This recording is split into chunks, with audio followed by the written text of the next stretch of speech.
Quantum Recall, and I'm your host, Paul Vincent Saurini. How are you all doing today? A couple days early, this is basically my July 4th episode. Happy Independence Day for the United States. I do love this country, even though I think the government is batshit crazy. On today's program, the tale of a toenail being removed. Wait till you hear this story, okay? It's very bizarre, and it's not even about the toenail, what happened. I love Colorado, and my destiny is here. Will Wheaton bullies The Rock. Justine Bateman is mean to users of Meta glasses. That's me, Justine. How could you? After all my love all these years? Gonna have to rethink my fandom of Justine Bateman. I knew your brother was a little weird, but I didn't know that you were gonna be weird. The variants of echo chambers on social media. Follow Quantum Recall. Go to quantumrecall.tv to check out the past episodes and follow social media. Hello, everyone. Bienvenue. I'm still getting used to a few things here. You know what I mean? And I love the tone with dubstep. I love mixing moody melodies with dubstep. and I love doing that whole thing. Welcome, my lovey-doveys. I'm back for another week, and I've been slowly but surely refining little things, and I screwed up the intro today. There's one little thing I'm not going to screw up next week because I'm like, oh yeah, okay, so I didn't realize in all my mixing practice that I did last week that the fader, this particular fader has to be up for you to hear the intro, the unique way that it's playing off this computer so that it can be synchronized, and all these technical things you don't give a hoot about, I presume. Welcome, everyone. I want to begin by telling you the strange story. If you watched the stream test last night, then you already know, and if you didn't, you don't. I got my big toenail removed at the doctor yesterday, and boy, was it painful. It was seriously painful and uncomfortable. It's something stressful I had to go through, but I mean, I've been through worse in life, and I manned through it. When this doctor was pulling it off, I was like, he goes, go to your happy place. So I closed my eyes and I'm like, how long it'll take you to get this done? He's like, 10 or 15 seconds and I'm done. And I'm like, you are? I had no idea. The hardest part was like getting jabbed by the Novocaine. I can feel the pain of the needle that gave me Novocaine today. I think it's the worst part of the pain, but I don't have nearly the throbbing this morning and right now that I did last night. It was pretty bad last night, but that's not the weird part of the story, okay? It's not the weird part of the story. This is really weird. I mean, seriously, listen to this story. When I told my cousin Mark this, he was like, that sounds like something weird that would be on... Oh, now I'm forgetting the name of this show again. Curb Your Enthusiasm is the name of the show, okay? And let me read. This is on the wall in the doctor's office where I was yesterday. I was like, I couldn't read it, so I had to take a picture of it because I was just curious. And this was before the weird thing happened. It says, your health is our number one priority. Let's work together to care for you. Please know that your care is important to us. Tell us if you are having problems with the care you are receiving. Work with team members. You're my team. Thank you, team. To follow the health instructions designed just for you. Be mindful of other patients and staff by keeping noise levels down. Now, listen to this. This is kind of where it gets interesting, okay? Because when I tell you what really happened, just stick around. If you're listening to me like, cut to the chase. No, I got to build the story, okay? You see, that's what I got to do. I got to build the story. We have zero tolerance policy for disruptive behavior or violent actions, which include yelling, swearing, insults against someone's race, ethnicity, religion, gender identity, or expression. I mean, so you could have any expression, just not any of these they're listing right here, which might be swear words or an expression against any of these things. But that's okay. That's not what the point is. Threatening others, physical attacks, tampering with destruction of any property, using or having illegal drugs, alcohol, marijuana, tobacco, e-cigarettes, words, actions, or behaviors with sexual meaning. Now, with sexual meaning, we're starting to get to the meat and potatoes of this story here, okay? Now, let me tell you, before I went in yesterday, I was sitting in the car with my mom, and I'm watching all these medical professionals, some of them, nice-looking people. They're walking by, and they're scrubs. And I think to myself, I hate scrubs. Scrubs are so unprofessional looking. And so my mind goes to Star Trek, and I'm thinking about the uniforms on Star Trek. And I don't know why. I'm thinking about the uniforms on The Next Generation when they're in sick bay. And I'm like, that's nice. Like, why can't they have professional uniforms like that? But anyway, scrubs, they're very sloppy. It's like wearing boxer underwear to work. Or very cheap pajamas. Like, and these are rich. Don't you want people in the healthcare industry to have credibility, and don't you want them to dress like to meet the part, this esteemed role, and instead of wearing sloppy scrubs, have them wear something like a Star Trek uniform, is what I'm saying, okay? I'm still not to the meat and potatoes of this story yet. So you're like, please tell me, Paul, I got to get out of here. You're boring me. But I will get to this, okay? I'm thinking to myself, like, I'm going in there like, I'm seriously like, I go in and I envision in my head, I imagine beforehand, like I'm going to have a negative confrontation. They're going to piss me off. They're going to say, do this, do that, something I don't want to do, something I think is absurd that I don't respect about doctors. But none of that happened, by the way. Thank goodness. It was just my imagination. They were very pleasant, very nice. There's this one strange thing that happened, though, but I'm sitting there thinking, I'm so sick of my toe. I've had this toe problem for months. I can't work out right. It's starting to affect my walking, and because maybe I stubbed my toe somewhere. I thought maybe it was fungal, but it wasn't fungal. But my toe was growing out weird, and you could see it. And it was bleeding, like daily. It was bleeding profusely in the shower. I kid you not. That's what was happening for quite a while. And every day I'm like cleaning it and dressing it with a Band-Aid and just being like, God, can I just cure this?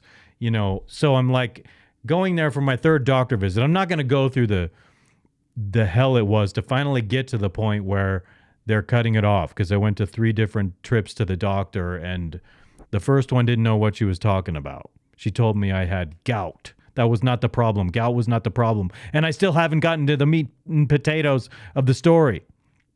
It wasn't gout. You call on the phone and they're like, what kind of doctor do you want to see? And I'm like, well, this is my problem. Can you recommend what kind of doctor I'm supposed to see for this problem? No.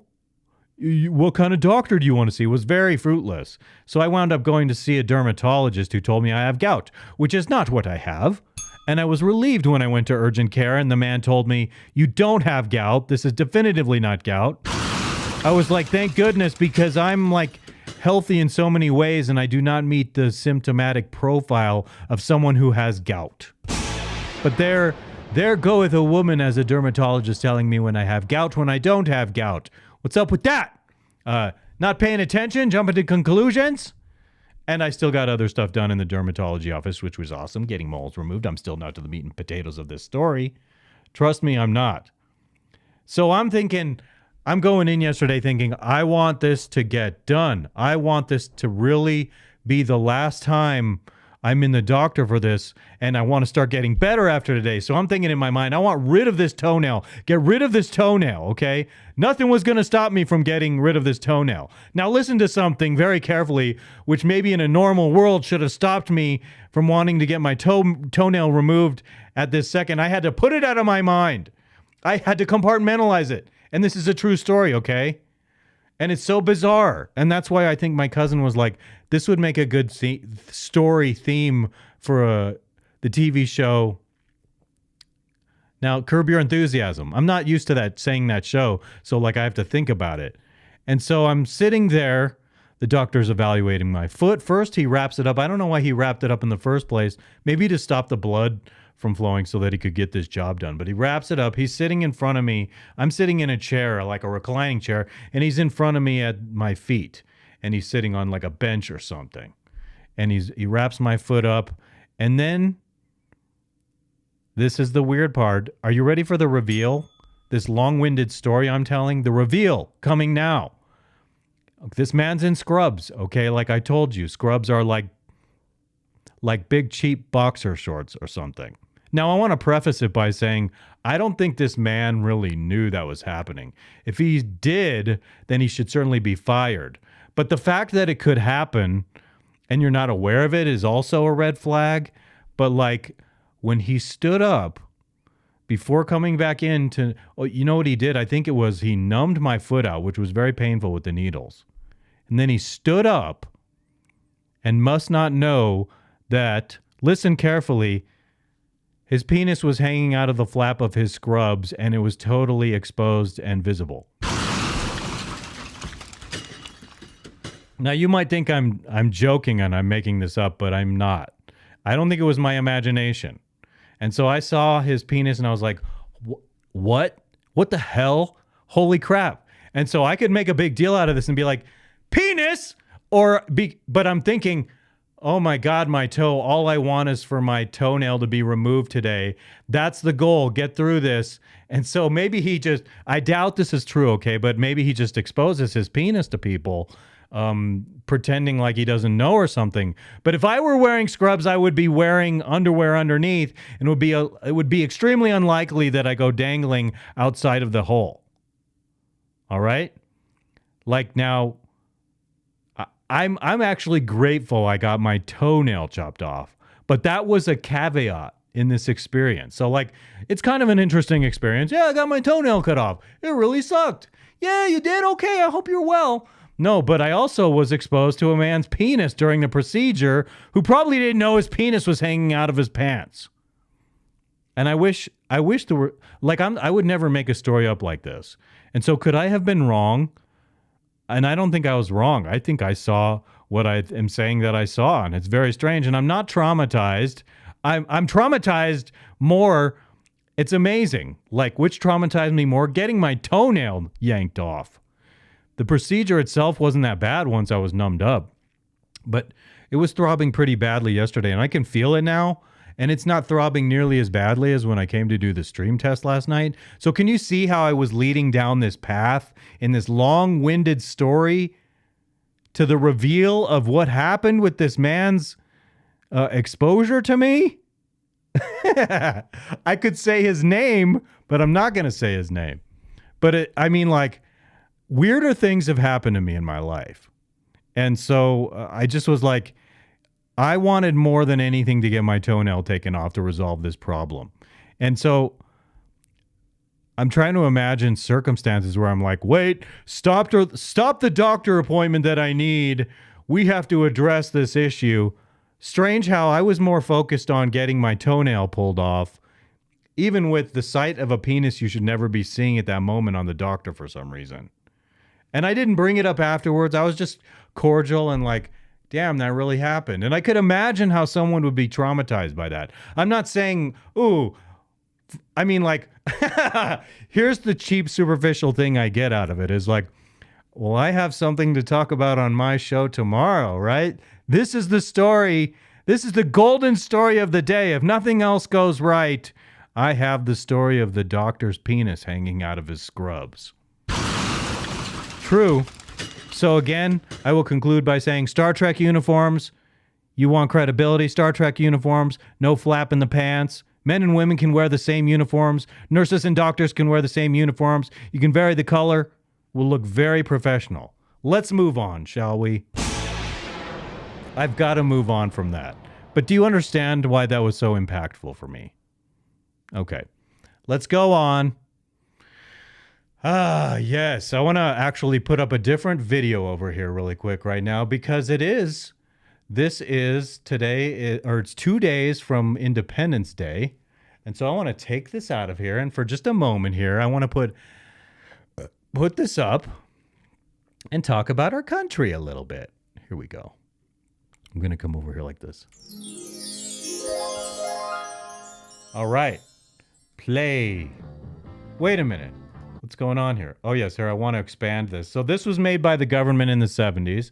And so I'm just going to play this for a moment while I'm sitting here talking to you. Feeling patriotic. I matched the video.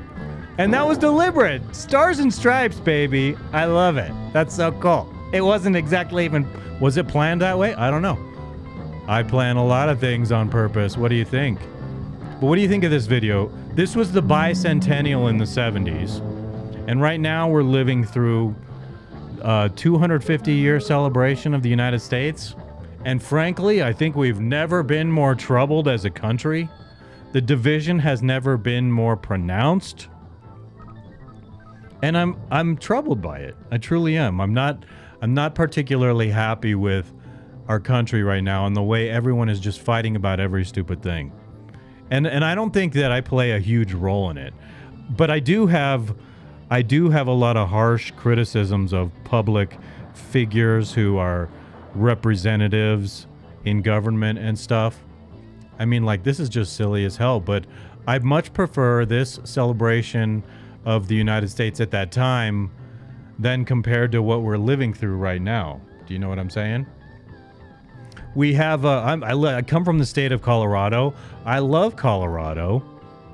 I come from here. I grew up here, and I love it. Okay, but I'm not in the slightest pleased with government representation at this time. It has gone very much socialist down the path of hardcore communism, and I see communism all around me with Agenda 2030 and the housing going up, and the excess of housing and things that government representatives are doing to be a detriment to the education and the minds of young people, a detriment to parental bonds, like what you're allowed to do as a parent and not to do, like things where the government needs to butt out and let a family raise the child. It's I call it like the divine providence of the family and the parents to shape and mold that child, to instill values you want to instill.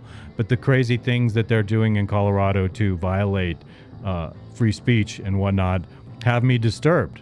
I'm not a pleased person about it. So there are some people who, I'm going to go back to the beginning of this for now because I want to keep talking a little bit on this topic. There are some people who want to leave the state because they see it, they rightfully see it on a very dark trajectory, going down a path where I don't know how we're going to recover from this. Especially there's like a lot of fiscal irresponsibility, too much spending on all kinds of things that make no sense. Social programs, I'm not opposed to social programs within reason, but they're going so overboard it's ridiculous. They're trying to balance out the disparities of society through taxing people and offering services to people who may not deserve them or may not have the right to them, but there's definitely a revolution going on, and it appears to be somewhat communistic in nature. That's one of the vectors of attack, to destroy the old ways of doing things.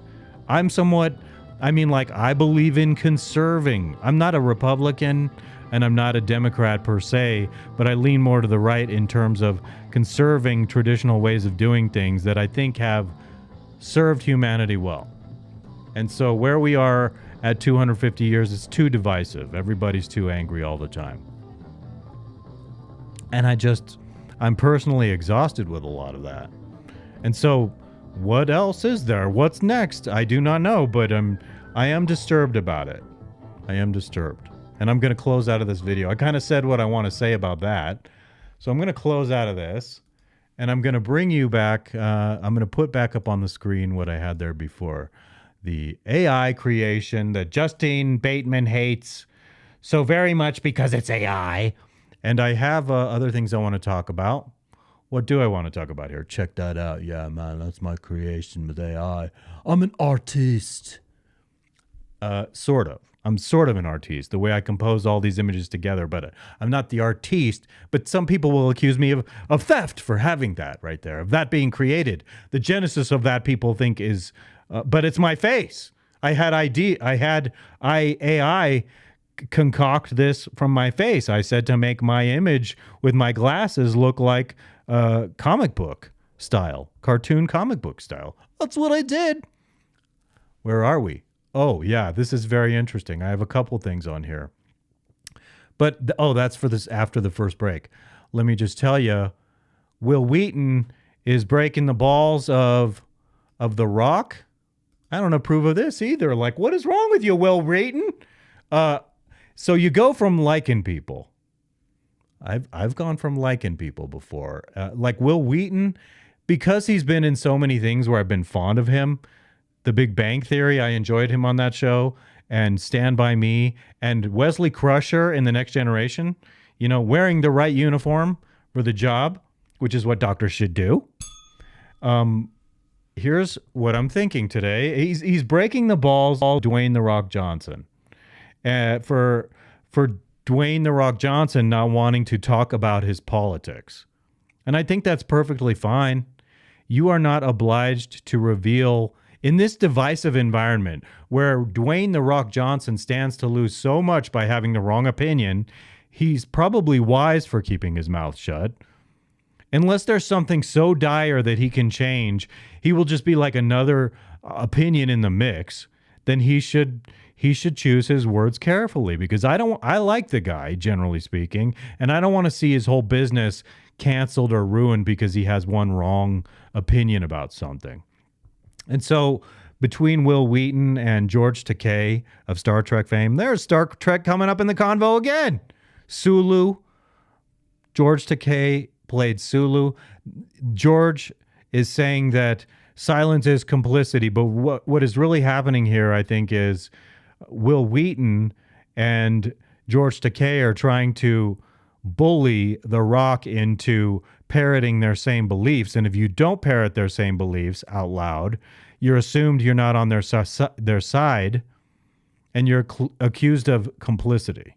I just don't feel that that's right. And can't you just mind your own business, Will Wheaton?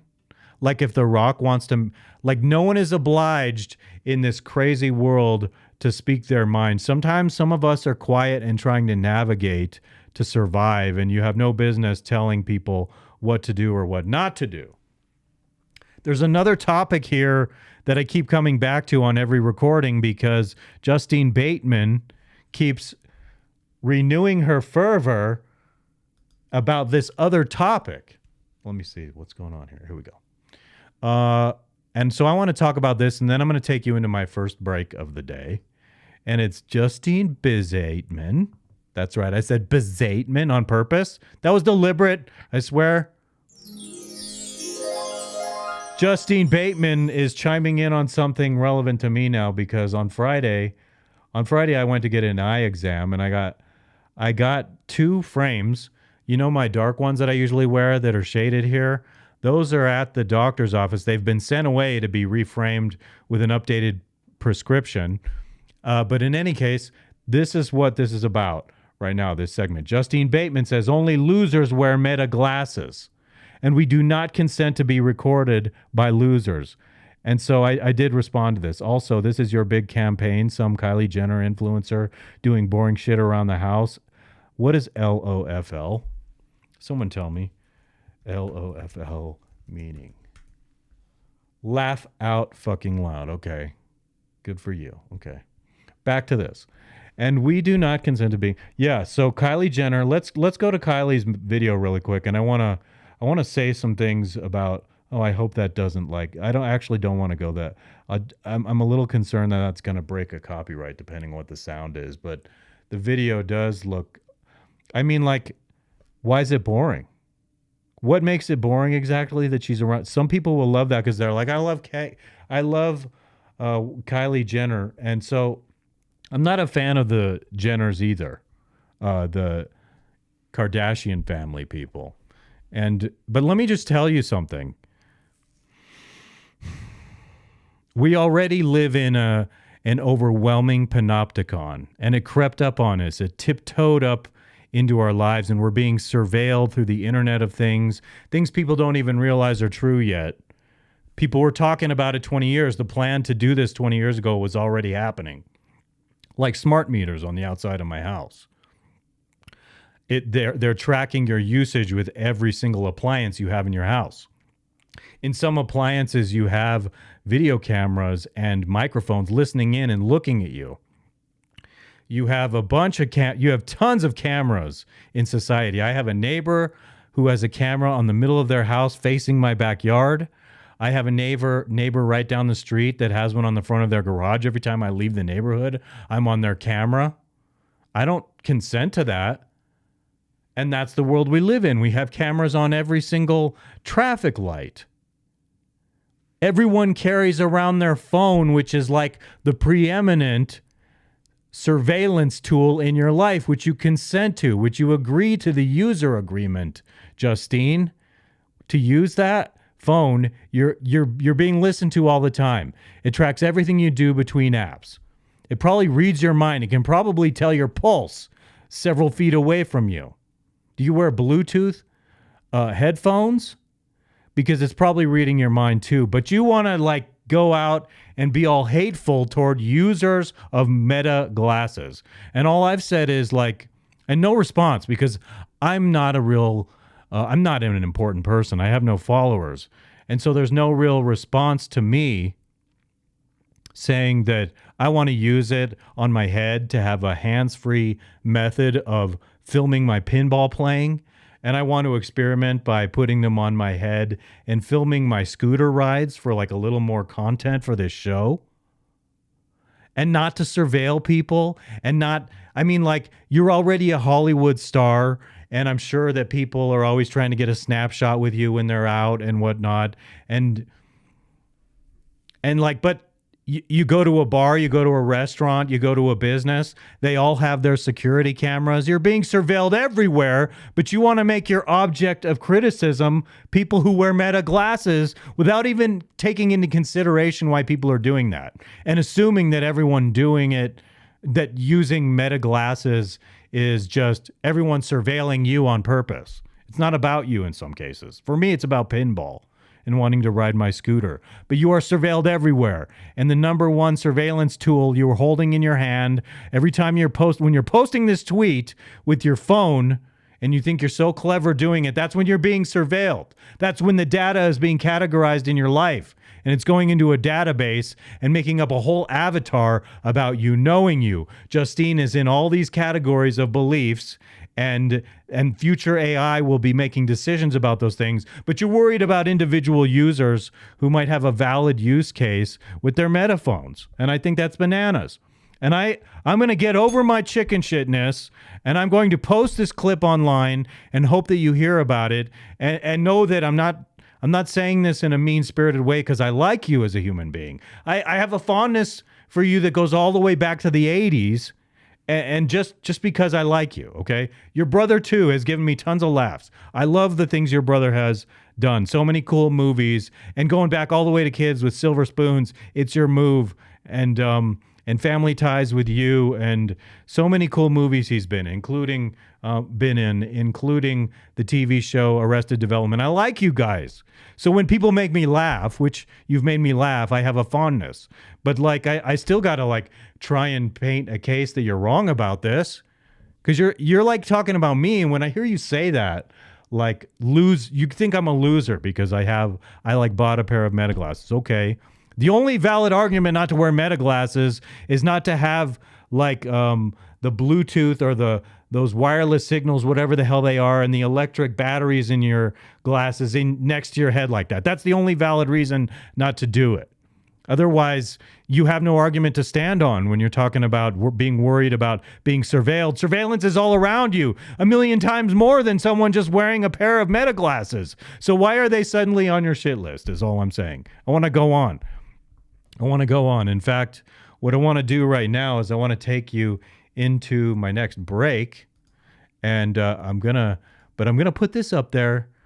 Wait, what am I doing right now? I'm gonna put this back up here because it's gonna go from one thing to another. I have a plan. All right, so I'm gonna take you into my first break of the day, and I do hope it all keeps going well. I think it's gone well so far. It's sort of organized. One of these days, I got to do another rise just to be decadent and excessive and additionally overly more produced. So I want to make sure I have the right, okay, montage, intro break. Okay, yeah, I will be right back. This is Quantum Recall. Go to quantumrecall.tv and check it out and follow the show on social media. Help me grow this thing, please. Can you tell I put a lot of effort into it? It's true, and I welcome people to follow and subscribe everywhere, like, comment, and whatnot. I appreciate it sincerely. Like, become a community with me, and I appreciate it very much. And so, here we go, people. I will be right back.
quantumrecall.tv. Check out the website, everybody.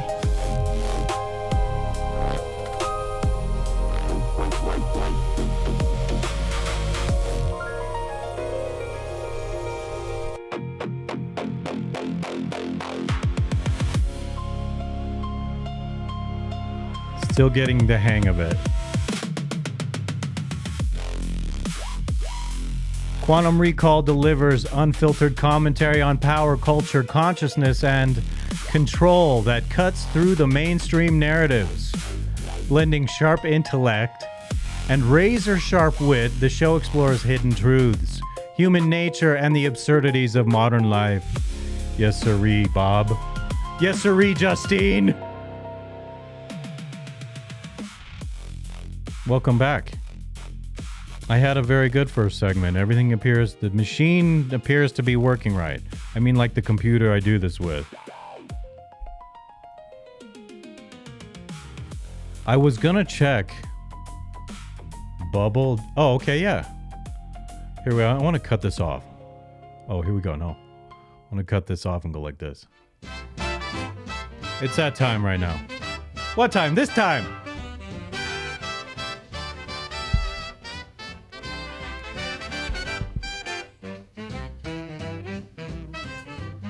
I am thinking, as I'm doing this right now, pouring myself a drink, I'm thinking about Speed Sultan. Nate from Speed Sultan! I'm not picking on him. I actually really like him. His enthusiasm is amazing. Nate has a really cool way of vlogging his entire days, and he takes these drinks, and he drinks a lot of energy drinks. And I'm like, oh, dude, you don't want to get into the habit of doing that. You're going to throw your whole system out of whack drinking that high caffeinated stuff. But what I like, and what I was going to point out, is he has a sound effect when he drinks. When they like crack open these cans of super caffeine, and then like you hear this like this revving up sound. I like that touch. That's cool, dude. Did you know that's cool? It's cool, bro. And you'll notice that I'm a little more. I actually met him again yesterday. I ran into he and his buddy, who have large online followings, at the comic book store. Cheers, everyone. Oh, by the way, this is I didn't mention the drink I have. It's Brew Doctor Kombucha, Pineapple Paradise. There's no caffeine in this. There's a little fermentation, which if you have a proclivity toward chaos with alcohol, it might throw you over the edge and get you going, but I think I'm fine. It's not enough to get you drunk, but it could be enough to smell a little whiff of something here and there that makes a person with a problem flip. So remember that if you decide to try something like kombucha, just know that if you're an alcoholic, maybe you shouldn't. All right. I like it. Pineapple Paradise. It's pineapple, not quite paradise, but I like it. And I don't have the sound effect. Maybe I need something like that. I should actually do just that. I should copy him because it is in my copy Nate from Speed Sultan. Reminder later to copy Nate from Speed Sultan and make a special effect button that has that same that on feeling where the electricity turns on and you're like, yeah. Because the little bit of sugar in here does that.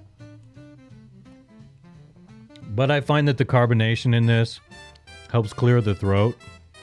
And like last week when I did this for an hour and a half, my voice became hoarse and it was itching like crazy, and it drove me kind of like bat S-word crazy. Bat S-word crazy. Are you familiar with the bat S-word crazy? Justine is hating me for my AI. I use AI to create this. What am I supposed to do? Hire people? I'll never get to it. I'll go broke before I can even start the production. She has all these people at her disposal as a Hollywood matriarch. Is that what she is? Is that what you are? Hollywood matriarch? And so you can work with them. I don't have people to work with always. But there are people I want to talk to about certain things. I had an idea the other night, and it dealt with AI, some idea I had, and I thought of two friends of mine where I was like, oh, this is like what we should do. And it's this other, so I have so many ideas for side projects, including I'm trying to get it together to like publish a comic book and or a magazine. And so I'm like, holy shit. And promote this show, cut clips of this show. I'm losing my mind with all the things I need to do, making printed promotional cards of this show and putting them out everywhere in town where you have those community boards, and like wanting to like get people, collaborators, artists involved with different aspects of these projects I want to put together, which is precarious because if you have the wrong belief, people are like, fuck you, dude. I'm tired of that, to be perfectly honest with you, but whatever.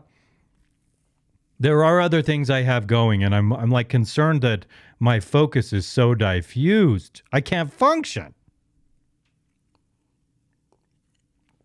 Who is this man that talks so much all the time?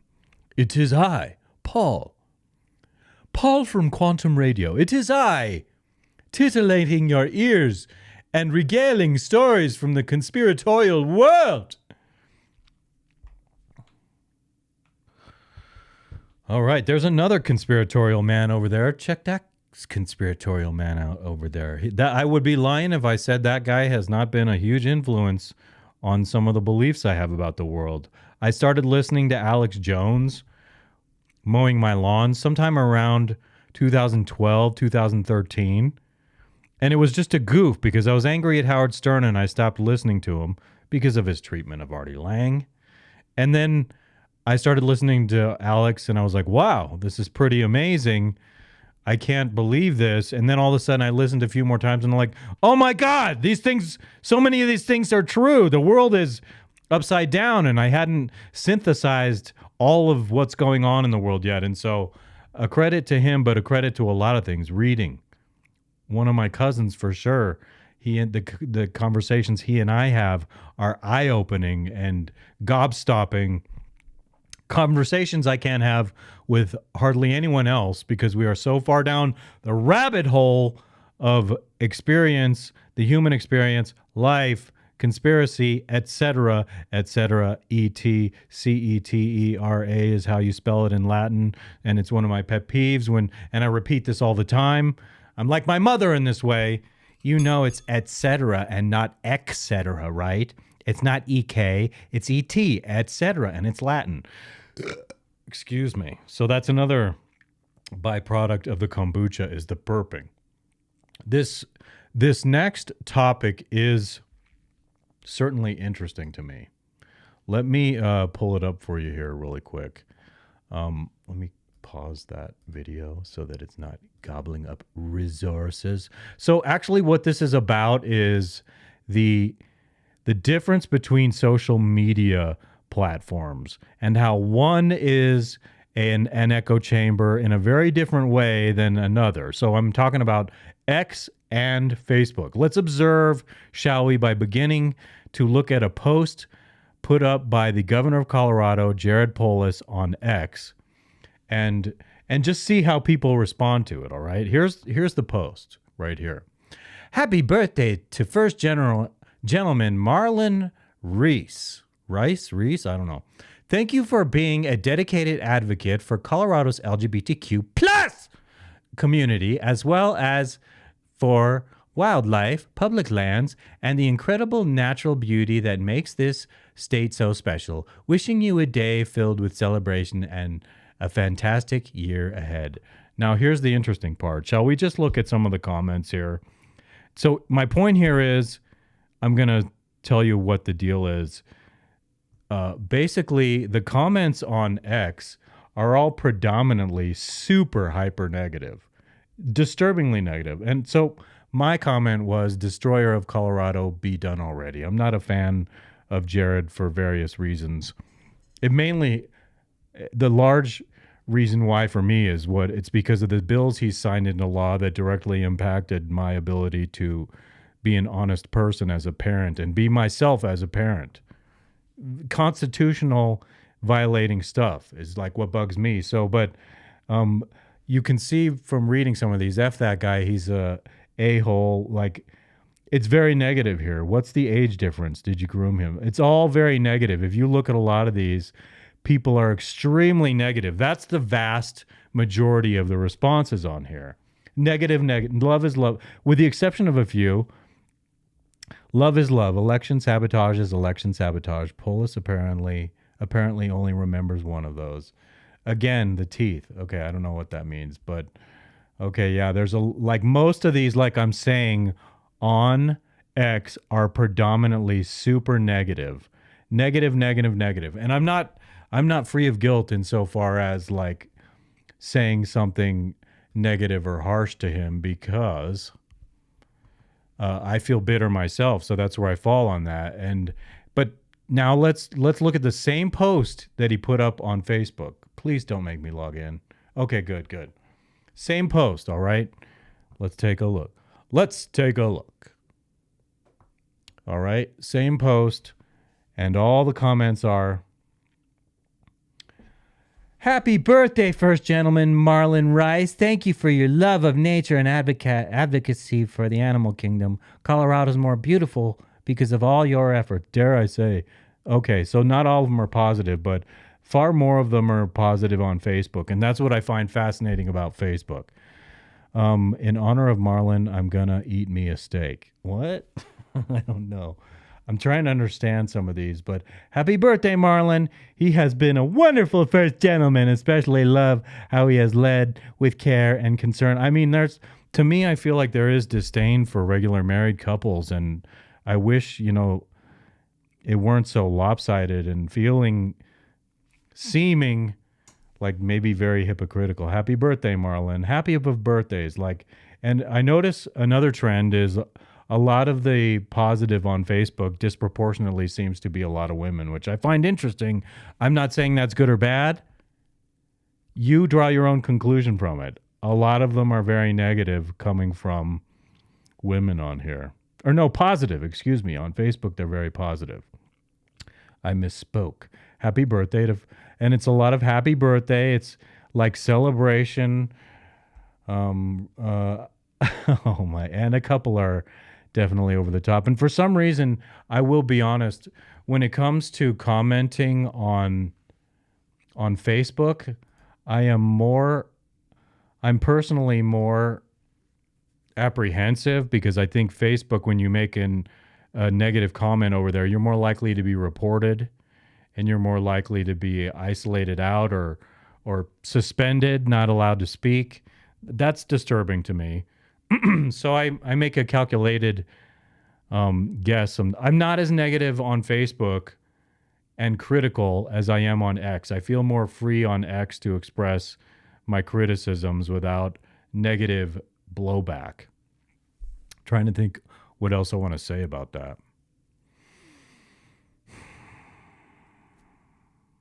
I don't know. I'm just thinking. Let's see, which one do I want to go on to here? Art's so good they make it illegal. Let's cut out of that real quick. All right. Art's so good they make it illegal. This is about, I'll just briefly show this clip of this man who is an illustrator. Photographs. Wait a minute. Hold on, bro. Hold on. Usually, and I think I wanted to go to 19 and a half about, and make some commentary, get up to a point and make my point and be out on this. So here we go. Oh, no. 1, 2, 3. There we go. Yes, getting the groove down again. Suppose at this point, but it's just so blatant, the double standard. And you show that, for example, in your article with the different... So this guy on the right, his name is Anthony Frida, and he is a political illustrator. He does satirical drawings of political illustrations, and I'm sure he's done a lot of other art in the illustrative realm. Maybe he's a painter too, I don't know, but this is an interesting discussion here that he's having. Covers that are totally fine in Germany, except this particular cover. Oh my God, that's totally verboten. Yeah. Interesting. But obviously just indicative of the way that truth art in general is treated. So I would imagine it's probably more lucrative to be doing op-eds, cartoons, and things. Truth art. I find that interesting because art is so often used as a means of propaganda to subvert truth or mislead people about truth. New York Times and New Yorker and places like that than it is to be a freelance truth artist. But tell us about that aspect of your career. Yeah, you might say that I took a little pay cut. I became an outlier. I used to be like part of the cool club. Like I was Society of Illustrators. They loved me, and I was working for all the top guys, and I was, considered one of the prominent editorial illustrators in the country, winning awards, and then they started seeing some of my thought crimes, and it was when Hillary first ran. That was the real one they had a problem with, because I wasn't a fan of old Hill, and they didn't like that.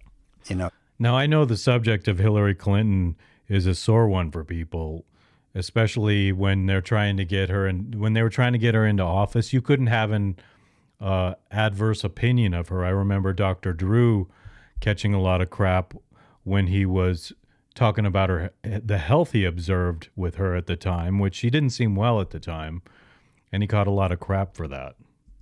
Supposed to create art where Hillary is a saint, and I was painting her as a demon. So they didn't like that very much at all. And so I was outcast. I became an outlier. They all stopped calling. They all stopped inviting me to parties. And, I was. And I want to ask him at that time, was there any disbelief about what was happening? Were you already aware that, like, this is the society we live in, or did that sting? That's what I would like to ask him. Because, when Justine Bateman says people who use these glasses that I just bought are losers, I feel that stings to me coming from someone that I like. But that doesn't mean I'm just going to be like, well, okay, let me simpy dimpy, and like, she says I shouldn't do that, so I'm going to just get rid of the But I want to know how he feels, how he felt at the time. Has this built his character and his resistance? Has it fortified him overall? Grata. And I knew that, but I couldn't do it, James. I can't do something that's against. I know what they want me to draw. I know what they want me to paint. I could be on the cover of New Yorker every week if I wanted to. I know exactly. And you're talking about just filling a certain role that will be rewarded, and you're demonstrating your character by saying that's not what you want to do. You'd rather go with your artistic inclination, which you feel is consistent with the truth, and it demonstrates your integrity, which I really personally appreciate. It takes courage to stand against the crowd like that. And I'm scared to do it, to be honest with you. I'm not like so great, so tough, but I try to explain truth in a nuanced way. Sometimes when I know my real opinion will just set someone off, I try to navigate that kind of situation by saying something true that they can't possibly disagree with, but it's consistent and it's kind of pointing people in that direction. Talk about, the Nazi stuff. Like every illustrator I know has done their painting of Trump as Hitler. It's so boring. It's so boring indeed. Bore me to death. You can't come up with something better than that. And every time they do it, they all congratulate each other. You're so brilliant, so fearless. It's like, no, that's not brilliant, fearless. That's it's like Godwin's law, right? Once you compare somebody to Hitler, it's like you lose because he's not Hitler. So this is a cover I did for CJ. I try to take a different take. I made, I think it's more interesting to show him as a punk. Yeah, I suppose. That's not support of him, by the way. Like a punk going against the grain that a lot of people don't want. So it's kind of like being juxtaposed to things and people. I get it. Like this one either. This was Cindy Sheehan. This is Obama with a Pentagon slave collar on. They didn't like that one either, Jane. This book got banned too. A lot of my books have been banned. But they said I'm a racist. By the way, the foreword is by Larry Pinkney. We're almost to the point he's about to make. One of the founders of the Black Panthers. And I talked to him. I said, do you think this cover is racist? He says, absolutely not. So if the founder of the Black Panther says it's not racist, that's good enough for me.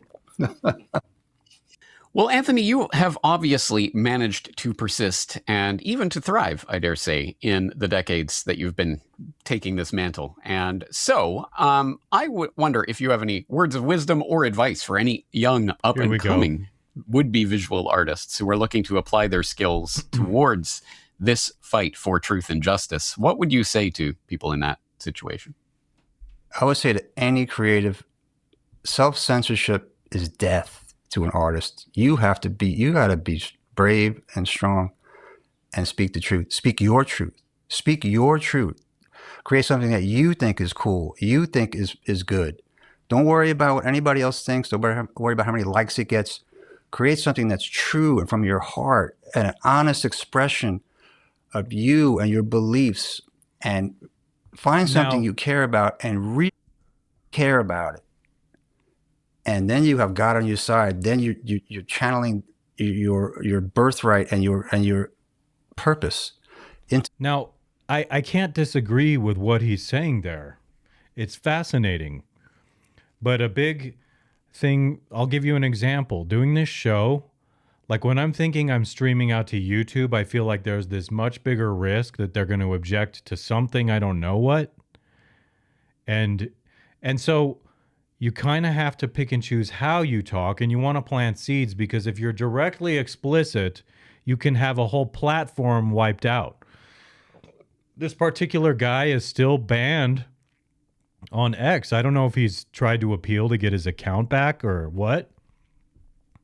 And so, like, yes, of course, I want to have it be like the wild, wild west, like it used to be, where I can just say anything and you're not getting reported. You know, I can't stand reports. Like, I want to be able to say F you and not get in trouble on a stream, or like someone. I hate when someone reports someone else for something like that. Oh, this person's being mean.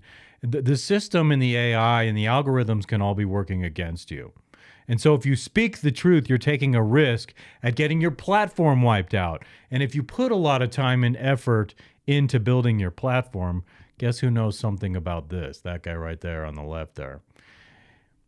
If you've built a big platform, you know that speaking your mind, and you have a lot of people listening, suddenly you have something to lose and people come after you. Like, I've wondered, based on some of the things I say to people in charge of the European Union and people in charge in England, if I fly through those areas, could I get in trouble or something? And the reason I don't think so is because I don't have a platform. But if I'm a person of significance who has a huge audience who's sitting there listening, then it's indeed very possible that I could get in trouble or even apprehended in some of those environments, lest I decide to take a summer vacation to Italy. I find myself caged up by some European Union bureaucrat who sees I said such and such on my social media. There's a risk. So when you inspire people to tell the truth, I'm like, yeah, be careful about how you say it, though. Do you have much to gain, more to lose? You should ask these questions. And how important is the truth in the context of what you're saying and talking about? And I'm afraid to bring up the subject matter. So right now, I'm streaming out to YouTube, and I'm thinking, if I talk about A, B, C, and D, I have these thoughts in my mind right now, the specific subject matter, that I might wind up getting the stream cut off, or they'll flag the video after it's done and say this was hateful, or I'm endangering, blah, blah, blah. It's like, I don't think that the truth should ever be considered dangerous. It might hurt. It might hurt your feelings, the truth. That's the nature of life, though. And that's part of absorbing and the truth and growing from it, taking that hurt and growing from it, because it's the reality that you have to live with. So every inconvenient truth you have to live with grows you as a person, because you have to endure pain sometimes to live with that truth. And so is it because sometimes I would say they don't want people to know the truth because the truth makes you stronger, it makes you more aware, it makes you more able to resist people who are trying to deceive you into a way of life that is not necessarily in your best interest to follow. And it could be the total inversion of reality, what they're trying to hoist upon you. Notice how I'm not talking about the specific stuff. I'm just talking about the idea of truth versus not truth. Truth may hurt, but it's like objectively good for you, even if it hurts, if you can live with that truth and grow beyond it, is what I want to say. Let me cut out of this. But I like this guy. I want to know more I want to know more about this guy. I want to see his art, to be honest with you, since I'm so into illustrating myself these days. What is next here? What time frame do I have? I want to make some commentary on Tim Dillon. The reason I'm bringing up Tim Dillon is he's someone, the more I've listened to him, the more I've liked a lot of what he has to say about things. So let me bring this up for you really quick. Hold up. And I'm loving his set here. It's got the front shot here definitely has a little bit of red bar something. So I dig that, dude. Here we go. Tim Dillon. I like the sunglasses. I like the hat. I love how the entire background is covered in the front shot like that. That is like the kind of studio that I want. I'm working out of a 12 by 12 room here, and I don't have many choices. But I like that, dude. That's very cool. Let's go look at it full screen like that. Very cool. And it can be anything you want, I presume, because I've seen other backgrounds, and I love that he can put anything he wants up there. I think it should be animated. But that's just me. It's your space. It's your studio. You can do what you want. Brah. Healthy is to live forever. Life's not getting better. It's getting longer. No one looks at life from 30 years ago. I mean, by the way, some people do, right? You know, I get it. Like, people get more rights. Minority groups get more rights in many cases. So I'm not blind to that. But if you look at life in the 90s or the early 2000s, or if you even go back to 2010, no one believes life is better now than it was in 2010. We're in 2026. It's 16 years later. I only want to disagree in a couple respects. Like, there are things that are better. In 2010, so technologically in 2010, I was doing podcasts that were predominantly audio. And I was thinking to myself already, I want to be able to do a TV show, because I was watching Howard TV, and like, I want to be able to film my radio and have it be like a visual spectacle also. And so, of course, there's technological progress, and there are aspects of life that are better, but I think he's talking about more. Let's just continue and hear how he's talking about more and not exactly what I'm talking about. One looks at life now and says it's better. Look at 2010. People are out. They're in bars. They're in restaurants. They're going out. They're celebrating things. They have,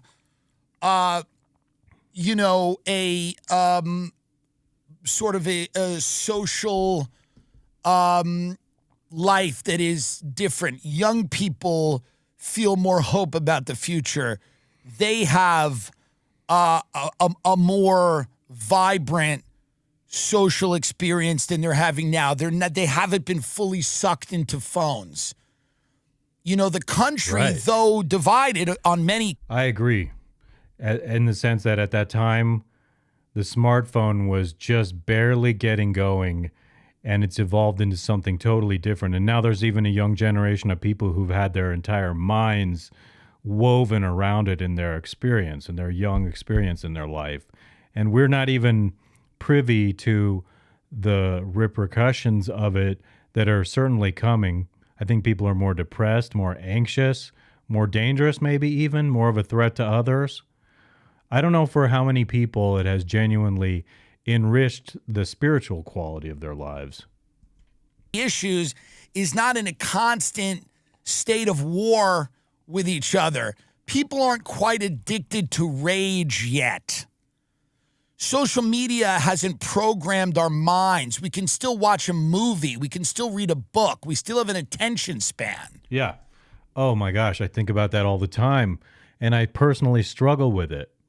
I think since I upgraded to iPhone 17 Pro Max, I have a feeling like from iPhone 12 Pro Max, something has shifted where like I feel more addicted to my phone.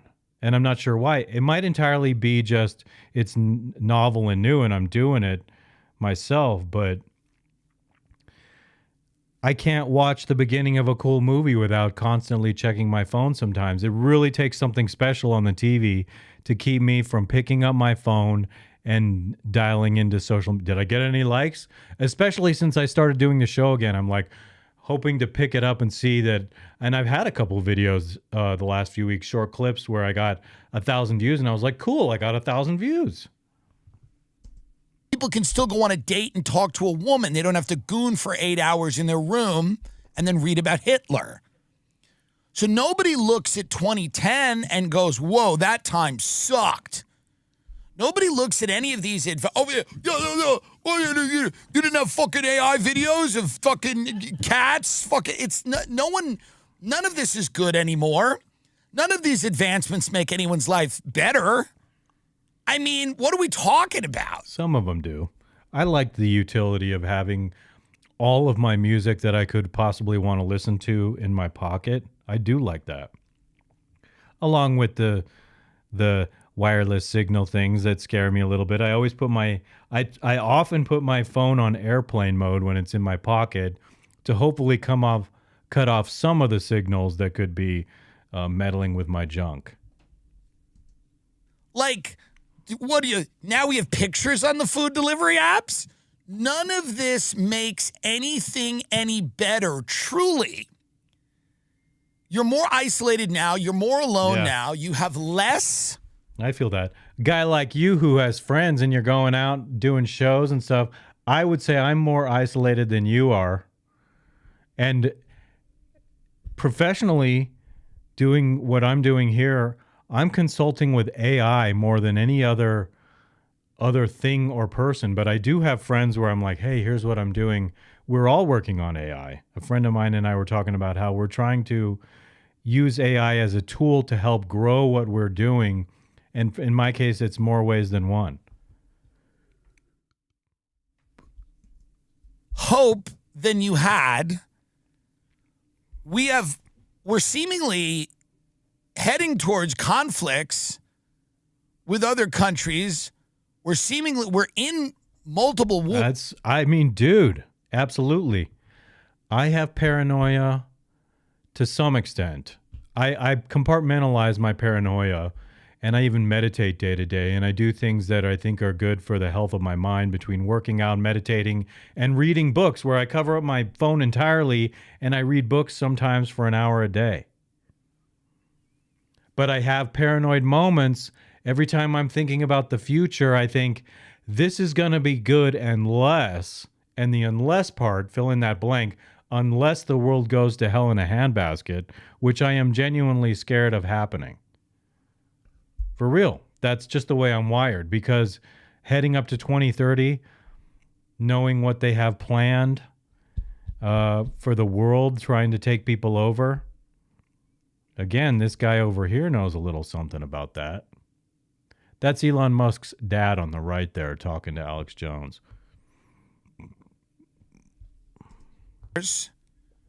But none of it seems better. Nobody Well, some things are better. Some aspects of life are better. Looks back on 2010 and goes, what a fucking nightmare. Again, 16 years ago. It was better after 9/11. Yeah, I don't look at it like a nightmare in 2010 when I think back to it. That was before my eyes started opening up to what's more broadly going on in the world. You had to be really aware, like this guy back then, to know what was going on. That's a guy who's predicted some things happening way before everyone else. And 9/11, you're right. Things were more normal after 9/11 than they are now. Things have just evolved into some kind of super weird that we live in. Had more fun in this country after 9/11 than you are having right now. It's true. You had more fun after 9/11 than you are having right now. Right now is one of the bleakest periods that I've ever lived through. And it's the most technologically advanced time that we have. The things that you can do technologically now are beyond anything that has ever been done in history. But and some of that I appreciate. I can't besmirch all of that. To enjoy it, you have to be a sociopath. No, you don't have to be a sociopath to enjoy it. You have to compartmentalize the darkness to enjoy it. In order to enjoy our time, you have to be a sociopath. You have to be unbothered by seeing a 2-year-old. I just don't think that is the right word. I mean, I have to compartmentalize the darkness. Otherwise, I am going to be miserable. It doesn't mean I'm unaware of the darkness, and it doesn't mean that it doesn't creep through sometimes. But I cultivate that peace within myself between faith and the patterns of my daily life, sleeping well, eating well, reading. What the heck else? Exercising, getting outside. And when I'm outside, that's a whole other thing. When I'm outside, I'm sitting thinking they're spraying crap on us. There's the haze in the air, the smart dust or whatever, God knows what it is. And I'm like scared of what that is. Can't help it. Israel lit on fire, running around. No. Yeah, no. That's the topic I don't feel like talking about right now. I'm cutting out, Tim. What I think it's about time for me to go to break. And so I'm gonna pull this particular video back up again, put it up again. And so I'm gonna be ending soon, and I want to show you guys this video I did of Star Trek. And so I'm going to go into break right now, and I'm going to come back from break, and I'm going to start wrapping things up, because I think an hour and 15 minutes, an hour and a half are about kind of where I want the show. And I hope that I didn't go overboard today, but I hope it was poignant and special. And so let me just go like so, and I'll be back in just a couple minutes. Captain's log, stardate, whatever. I miss my lasagna. Mr. Spock, traveling in space. I miss my mom's lasagna so much. Captain, you're always complaining about not having lasagna. That's bad measure. You haven't had good food on Vulcan. The food on Vulcan is pretty disgusting. Captain Paul, you need to stop complaining about lasagna. I'm getting out of here. Captain's log, stardate, whatever. Still no lasagna. Are you really still sad about not having lasagna? Yes. I miss lasagna. We need to go back to Earth. You are such a child. The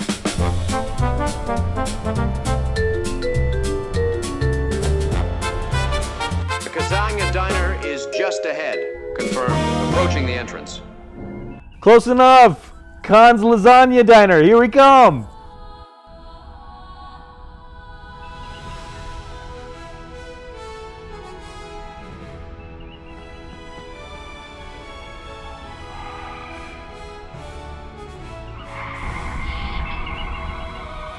Finally, lasagna!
He's with me now. He was mine first. You stole him. You have no right to him. Stay away. He's mine. God, let Go with him! You don't hear me, please! Over my dead body! He's mine! Over my dead body! Jinx!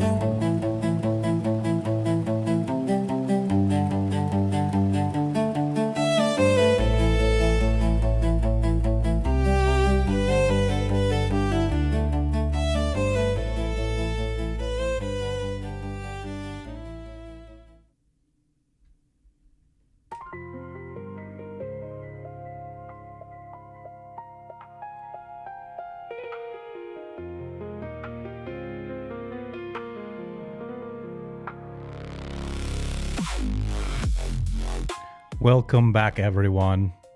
Visit quantumrecall.tv. Follow the social media. I've had a pretty good day here.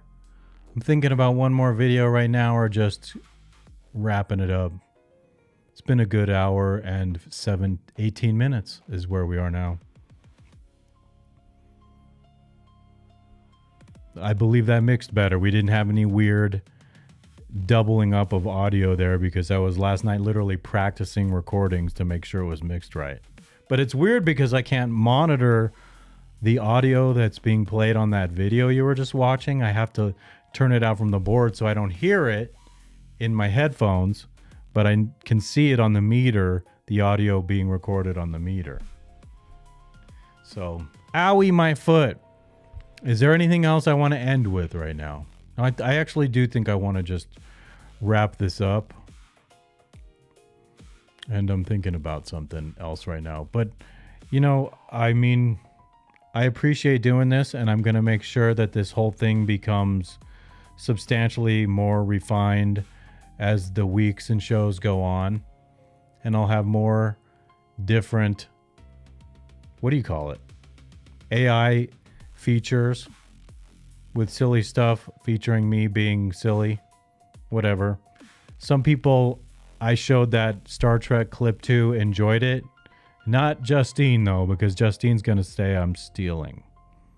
But hey, there's a lot about it that was legitimately created by me where I put sounds in it, sound Foley, and like I put it together myself to sound that way. Visit quantumrecall.tv, everybody. Let's see. Follow the social media at the website. Click on this QR code right here and follow the social media. Quantum Recall TV is produced in Landia, Colossus. Let me think. I'm trying to figure out something about what I'm doing right now. All right, never mind that. I'm just going to go to show end when I'm ready, and I'm going to figure out a new way of doing it, but Quantum Recall TV is produced in Landia, Colossus. That is my house. I also do QR Dizzle, where I review comic books and I talk some about my pinball exploits, and I also do commentary on there. It's a much easier production to wrap my hands around. I'm your host here, Paul Vincent Saurini, and I appreciate doing this. Anyone who's willing to help me grow this thing, share this thing, like it, tell your friends about it. Maybe you know some creative who could contribute to it in a very meaningful way because we see things on a common wavelength. That would be very cool. So I'm going to end this right now, and as I always do, by saying peace be with you all. What the heck? Wrong one.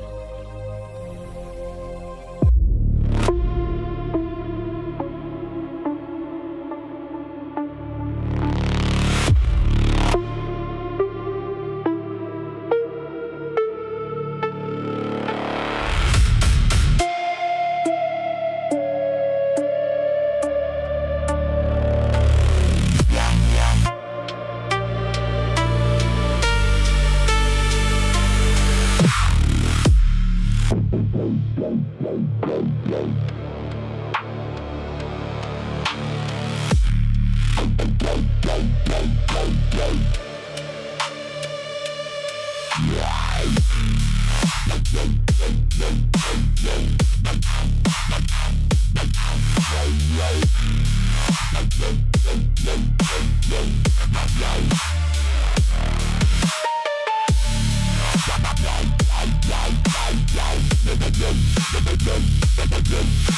Yeah.